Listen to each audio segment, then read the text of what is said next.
Alhamdulillah, wassalatu wassalamu ala Sayyidina Muhammadin Rasulillah. Alhamdulillah. Pourquoi il est important de lire, de réciter les prières des amis de Dieu? Que cherche-t-on à travers cette expérience? La meilleure de toutes les prières n'est-elle pas la prière la plus sincère, la prière la plus authentique, la prière la plus honnête, la prière qui émane du cœur et qui émane de la conscience de l'être du prieur, de la personne qui prie? Oui, effectivement. La meilleure de toutes tes prières, c'est la prière qui émane de ta conscience, qui émane de ton cœur, qui exprime ta position, ta vulnérabilité, la prière à travers laquelle tu parles bien à toi-même. Tu parles bien à toi-même parce que nous avons vu que à travers la prière, nous ne cherchons pas à faire entendre à Dieu une requête ou faire parvenir à Dieu une requête autrement, il ne la connaîtrait pas ou quelque chose comme ça, ou faire connaître à Dieu un besoin dont ou qu'il ignore jusque-là. Non, la prière, vraiment, c'est un exercice, nous avons dit, de salat. Ok, nous sommes en train effectivement d'inviter Dieu de venir nous rencontrer à, à l'horizon de nos attentes ou aux horizons de nos attentes, mais nous sommes en train vraiment d'essayer de nous engager, de nous ramener, de faire parler chaque cellule de notre corps, chaque dimension de notre être, d'harmoniser notre être dans cette prière et à travers cette prière, de nous unir en prière à travers cette prière-là, afin que les yeux prient, l'oreille prie, la langue prie, les lèvres prient, le cerveau prie, le cœur prie, la dimension mentale prie, la dimension rationnelle prie, la dimension émotionnelle prie, la dimension spirituelle qui englobe tout ça prie, afin qu'on puisse être entier dans notre prière. Voilà, en réalité, oui, dans la prière, tu parles à toi-même. Dans ta prière, tu es en train de parler à toi-même. Tu veux te faire écouter, tu veux te faire entendre, non pas pour apprécier ta belle voix ou apprécier ton éloquence, mais tu veux te faire parler, tu veux te faire vraiment parler, tu essayes, la langue, elle prend le rôle, comme on dit, du imam, comme l'imam dans la salat rituelle, dans la prière rituelle.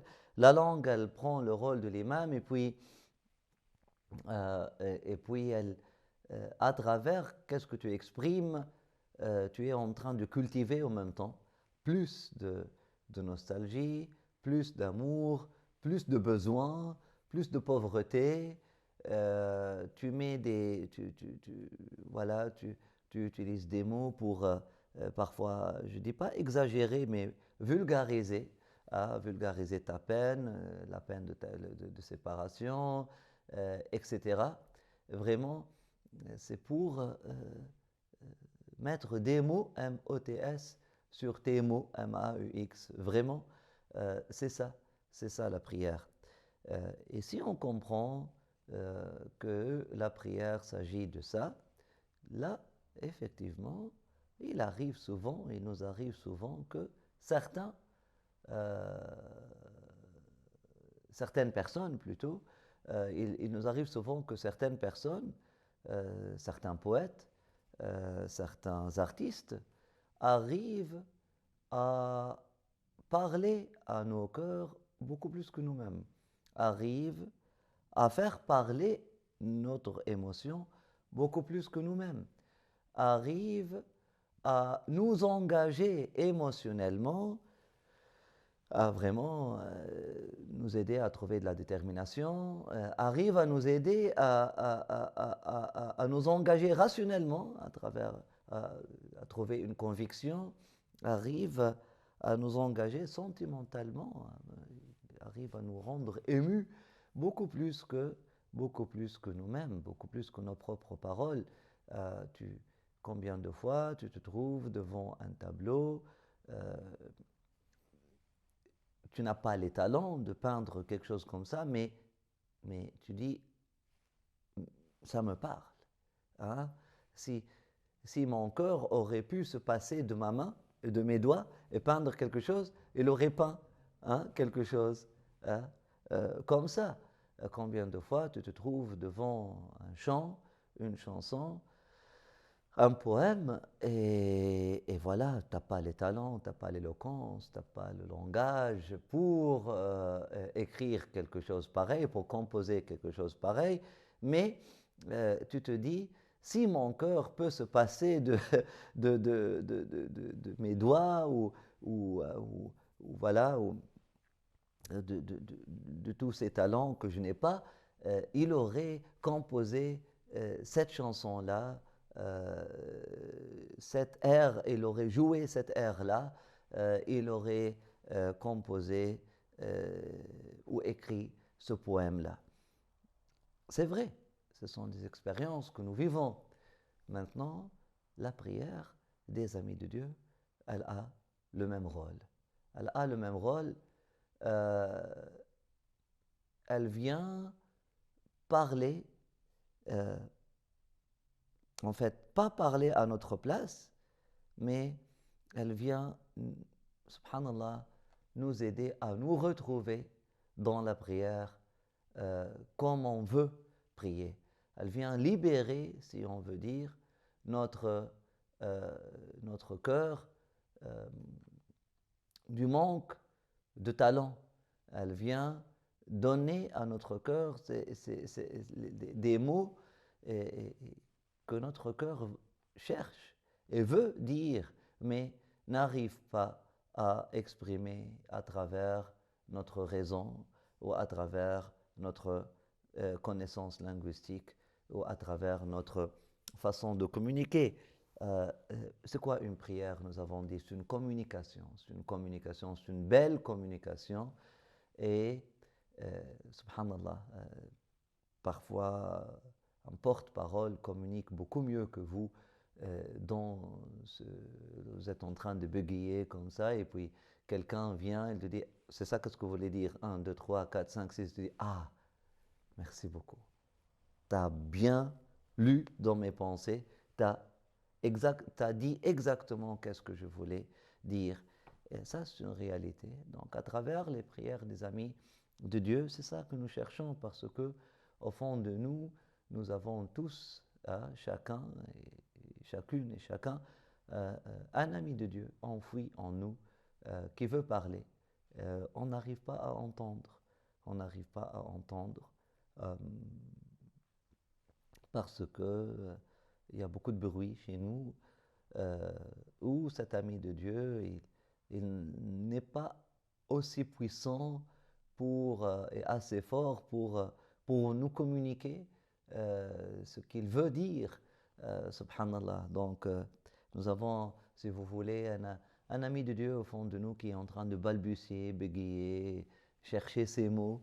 Et là, ce grand ami de Dieu qui est Ali ibn Abi Talib, ou Imam Hussein, ou Imam Shafi'i, etc., lorsqu'il parle, subhanallah, il parle exactement, il dit exactement qu'est-ce que ce petit ami de Dieu, si tu veux, qui est enfoui en nous, voudrait exprimer et dire. Un deuxième rôle que les prières des amis de Dieu jouent pour nous, c'est le rôle de tuteur. Le rôle de tuteur, le rôle de libérateur, parce que si nous sommes programmés, neurolinguistiquement parlant, à ne demander des choses que pour la dunya. Si si nous avons réduit, comme nous l'avons expliqué à la première et la deuxième séance, si notre compréhension de la prière, de qu'est-ce que la prière, de ce que c'est la prière, est une compréhension réductionniste. Si notre perception de Dieu, elle est réductionniste, notre perception de nos besoins, elle est réductionniste. Donc, subhanallah, la prière des amis de Dieu, elle aura un pouvoir libérateur, une expérience personnelle. Et ce n'était pas vraiment une expérience personnelle que j'ai vécue à travers les prières des amis de Dieu. Et ce n'était pas les prières les plus éloquentes, mais subhanallah, ça m'a tellement ouvert les yeux. La toute première fois, j'étais dans un majlis, dans une réunion, dans une assemblée de zikr, de développement de, de, de nostalgie, on peut dire, envers Dieu, développement de conscience collective, si on veut. C'était un majlis, je ne sais pas s'il voulait vraiment développer la conscience collective, mais voilà, c'était un majlis traditionnel de Chadouliya, al-Maghara, ce qu'on appelle al-Maghara, Chadouliya, la grotte dans laquelle Imam Chadouli il a passé 40 ans de sa vie en train de méditer, mais aussi il avait une petite mosquée juste à côté, dans la montagne, vraiment à côté du cimetière, là où il enseignait une quarantaine de ses disciples, Abul Hassan al-Chadouli. Donc, dans cet endroit-là, il célèbre aujourd'hui, toujours, chaque samedi matin, je pense, voilà, ce dhikr-là. Et là, ce samedi matin, je me rappelle très bien, on était là, et ils ont fait le dhikr, puis au début, c'était beau, le rythme, voilà, la façon de réciter, euh, à la tunisoise, c'était beau, c'était merveilleux. Bon, voilà, c'était du dhikr. J'ai essayé quand même, voilà, de mettre ma shashia comme tout le monde, voilà, c'était de mettre ma jouba comme tout le monde, de regarder, c'était beau l'ambiance, jusqu'à ce que, jusqu'à ce que euh, le, le récitateur de prière, il a mené cette prière de la fin. Ya Allah, Ya man la tanam, husn al-khatima wal maut al-islam. C'est quelque chose de facile, d'évident. Ya Allah, Ya man la tanam, oh Ya Allah, oh celui qui ne dort jamais, tout ce que je te demande, husn al-khatima, hein, de m'accorder, c'est de m'accorder une bonne fin, une belle fin, wal maut al-islam, et de mourir en tant que musulman. Voilà, musulman si tu veux, ou mieux encore, plus profond encore, en état d'harmonie parfaite avec ta lumière est complète. Et subhanallah, c'est comme si c'était la première fois que je l'entendais. Et là, ça m'a frappé, ça m'a secoué. Mais qu'est-ce qu'il demande? Il demande husn al-khatima. Il demande une bonne fin. Et là, c'est quelque chose que j'entendais peut-être moi-même. Je priais comme ça, je disais ça comme ça, mais j'ai pas vraiment. Et lorsque je l'ai entendu cette fois-ci, c'était libérateur. Cette fois-là, c'était libérateur. C'était libérateur, mais oui, mais, mais moi, c'est comme si j'ai pris la bonne fin ou la belle fin pour acquise. Hein? Husn al-Khatima ou al-Maut al-Islam, ce n'est pas quelque chose d'acquis, subhanallah. L'autre fois, c'est l'autre dua, c'est le dua de, subhanallah, un des duas d'Abul Hassan al-Chadouli, dans lequel il dit Allahumma اجعل سيئاتي سيئات من أحببت ولا تجعل حسناتي حسنات من أبغضت. Subhanallah. Allahumma, oh mon Dieu Seigneur, plus proche de moi que moi-même, fais en sorte que mes péchés soient les péchés de tes bien-aimés et je cherche refuge en toi, que mes belles ou bonnes actions soient comme les belles actions de tes ennemis. Subhanallah, c'est profond quand même. Hein, c'est profond quand même. Euh, donc, ce sont des prières profondes qui émanent d'une intelligence profonde, qui viennent d'une expérience, d'une mu'anat. Hein. Mu'anat, ils traduisent une mu'anat, une souffrance dans le bon sens, dans le bon sens de souffrance. Mu'anat, en arabe, mu'anat, ça ne veut pas dire juste souffrir, souffrance comme ça veut dire plutôt la ilaha illallah Muhammad Rasulullah sallallahu alayhi wa sallam, chercher le sens. Hein, c'est une quête de sens, al-mu'anat. Littéralement, mu'anat, traduit par ce qu'on peut traduire d'ailleurs par souffrance en français, mais littéralement en arabe, ça veut dire une quête de sens, une quête de sens, une quête de ma'na. Hein, subhanallah, une quête de sens. Donc, subhanallah, ça vient effectivement d'une vraie quête de sens, une vraie quête de l'essence. Euh, c'est vivant, c'est vibrant, c'est parlant, et ça peut nous aider nos âmes, aider nos cœurs à devenir euh, plus intelligents, plus vivants, plus vibrants et plus authentiques. Et ça peut enseigner à notre cœur, à nos cœurs, à nos âmes, de comment exprimer sa vulnérabilité, comment avoir une vraie relation honnête et réelle et tangible avec Dieu. Euh, Parce que d'autres prières peuvent devenir juste des codes et qu'on récite tout simplement, voilà, parce qu'il faut les faire. Et on oublie on oublie le détail. Je vous ai dit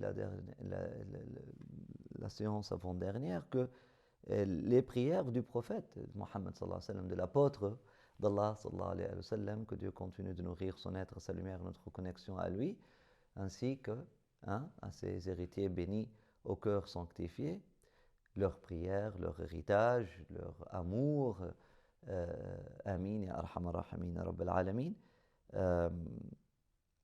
Ces prières à lui, en grande partie, sont rentrées dans notre cerveau comme des codes, sont devenus des codes dépourvus entre guillemets, de vie. Ça parle plus au cœur, tellement on les fait automatiquement, tellement on les fait de façon robotique, tellement on les répète de façon automatique que ça a perdu euh, la force émotionnelle. Ça parle plus au cœur. Voilà, je rentre, voilà, à la salle de bain. Je sors de la salle de bain. Avant de manger, Allahumma barik lana fima razaqtana warzuqna khayran min waqina adhab an-nar. On le répète comme ça souvent, subhanallah. On finit le majlis. Et même si on le dit doucement, سبحانك اللهم وبحمدك نشهد أن لا إله إلا أنت نستغفرك ونتوب إليك. Mais c'est devenu un code, ça parle plus au cœur. C'est pour ça que je vous dis, si vous ne connaissez pas l'arabe, si vous ne comprenez pas l'arabe, et vous lisez une traduction d'une prière, vous avez plus de chances à être touché que l'arabophone qui, pour lui, il est habitué à cette prière-là, à la répéter chaque jour, chaque jour, chaque jour. Elle est devenue juste un code pour lui. C'est pas quelque chose qui interpelle son esprit, son âme, son intelligence. C'est quelque chose qui est, voilà, qui est routinière, quoi. Hmm. Et subhanallah, même les traductions françaises, malheureusement, la majorité des traductions françaises sont devenues comme ça, sont devenues des traductions qui, euh, dès le début en fait, ils ont traduit les codes, ils ont traduit des phrases mortes, donc du coup même la traduction elle est morte ou semi-morte, le potentiel de vie il est très très très très très faible, donc ça ne réussit pas vraiment à enflammer le cœur, à faire engager le cœur, alors que ce dua et cette salat-là, c'est un engagement de cœur, c'est un engagement émotionnel avant tout. C'est un engagement émotionnel avant tout. Et ces salawats-là, ce sont des exercices. Le dua en général, c'est un exercice de développement hein, émotionnel. Hein. C'est un exercice de développement émotionnel. Nous avons dit c'est un exercice de développement de connexion, hein, de salat, de sila, de connexion, de lien à Allah subhanahu wa ta'ala.